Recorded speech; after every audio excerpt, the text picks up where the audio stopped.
Hi guys, welcome back my channel. So இன்றைக்கி நம்ம பார்க்க போகிறது பார்த்திங்கன்னா ரெசிபி வீடியோ. பச்சை பட்டாணி குருமா எப்படி செய்யணும்னு சொல்லிட்டு தான் பார்க்க போகிறோம். அதுக்கு வந்துட்டு நான் ஃப்ரெஷ்ஷான க்ரீன் பீஸ் எடுத்திருக்கேன்.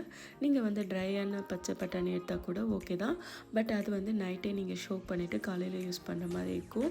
பட் இது வந்துட்டு நீங்கள் வந்துட்டு மார்னிங்கே வந்து டைரெக்டாக யூஸ் பண்ணிக்கலாம். இது வந்து நம்ம பீல் பண்ணிக்கணும். பீல் பண்ணும்போது உள்ளே ஏதாவது பூச்சி இருந்துச்சுன்னா ஆஸ் யூஷுவல் க்ளீன் பண்ணிடுங்க. பிகாஸ் இது வந்து சீசனில் நமக்கு கிடைக்கிது. இப்போ வின்டர் சீசன் வேறு. ஸோ தட் எந்த காய்கறி எடுத்தால் கூட நீங்கள் வந்து கொஞ்சம் டீப் க்ளீன் பண்ணிக்கிறது பெட்டர். ஸோ அதே மாதிரி நான் கூட எடுத்துருக்க இன்க்ரீடியன்ட்ஸ் பார்த்திங்கன்னா ஒரு ஆனியன், ஒரு பொட்டேட்டோ அண்ட் 2 தக்காளி எடுத்துருக்கேன். அண்ட் பச்சை மிளகா, ஒரு தேங்காய் எடுத்துருக்கேன். தேங்காய் வந்து ஃபுல்லாக நான் யூஸ் பண்ண போகிறதில்ல, அதில் கொஞ்சம் மட்டும் நான் எடுத்துக்கிறேன்.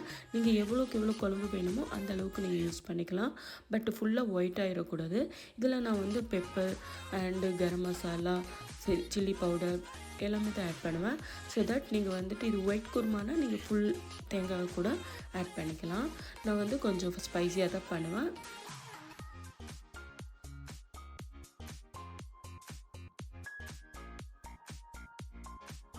ஸோ இப்போ வந்து நம்ம உருளைக்கிழங்கை நம்ம வந்து கட் பண்ணிக்கலாம். அதை பீல் பண்ணிவிட்டு சின்னதாக கட் பண்ணிக்கோங்க. அப்போ தான் குயிக்காக வேகும்.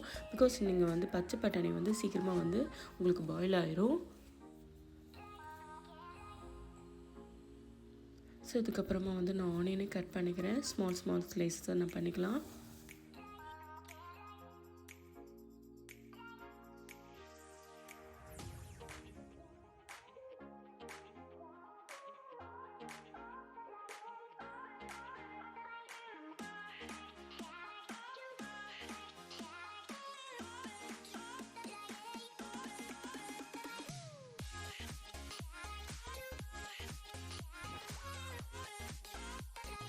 ஸோ இப்போ ஒரு தக்காளி எடுத்துக்கலாம். இதை நம்ம கட் பண்ணிக்குவோம். ஸோ இதை வந்து நான் கிரைண்ட் பண்ண போகிறதில்ல, ஜஸ்ட் அப்படி டைரெக்டாக யூஸ் பண்ணிக்க போகிறேன். நல்லா வதங்கிக்கலாம். ஸோ கூடவே வந்துட்டு நான் ஒரு லெமன் போட்டுக்கிறேன். அண்ட் க்ரீன் சில்லி வந்து நான் க்ராஸாக கட் பண்ணிக்கிறேன்.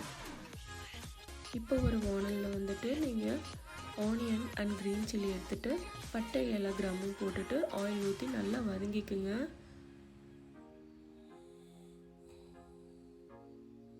ஸோ இதில் உப்பு போட்டுக்கோங்க. அப்போ கொஞ்சம் சீக்கிரமாக வந்து குக் ஆகும். கூடவே மஞ்சத்தூளும் போட்டுக்கலாம். ஸோ இதிலே வந்துட்டு நம்ம வந்து ஜிஞ்சர் கார்லிக் பேஸ்ட்டும் ஆட் பண்ணிக்கலாம். ஸோ இது நல்லா ரா ஸ்மெல் போகிற அளவுக்கு வதங்கிக்குங்க. இப்போ வெஜிடபிள்ஸ் ஆட் பண்ணிக்கலாம். நான் பொட்டேட்டோ ஃபஸ்ட்டு போட்டுக்கிறேன். அதுக்கப்புறமா பச்சை பட்டாணியும் ஆட் பண்ணிக்கலாம். இது நல்லா வதங்கட்டும்.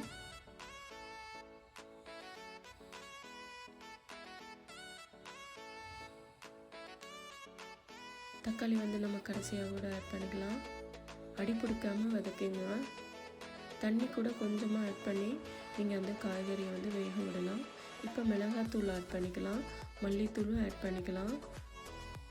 ஸோ நான் வந்துட்டு மிளகாத்தூளும் மல்லித்தூளும் ஸ்டார்டிங்கே போடுறது அந்த எண்ணெயில் வந்து உங்களுக்கு அந்த ஃப்ளேவர் என்ஹான்ஸ் ஆகும்.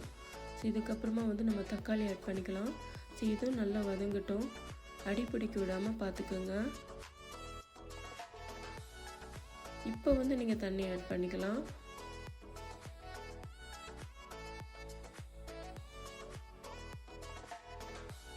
நம்ம வந்து டைரெக்டாக வந்துட்டு கரம் மசாலா கொஞ்சம் போட்டுட்டு அதுக்கப்புறமா நம்ம தேங்காய் பால் ஆட் பண்ணதுக்கப்புறமா பெப்பரும் கரம் மசாலாவும் கூட போட்டுக்கலாம். ஸோ இது வதங்கிருச்சு. இப்போ வந்து தேங்காய் பால் ரெடி பண்ணிக்கலாம். ஸோ இதை வந்து நம்ம ஃபில்டர் பண்ணி வெறும் பால் மட்டும் தான் யூஸ் பண்ண போகிறோம்.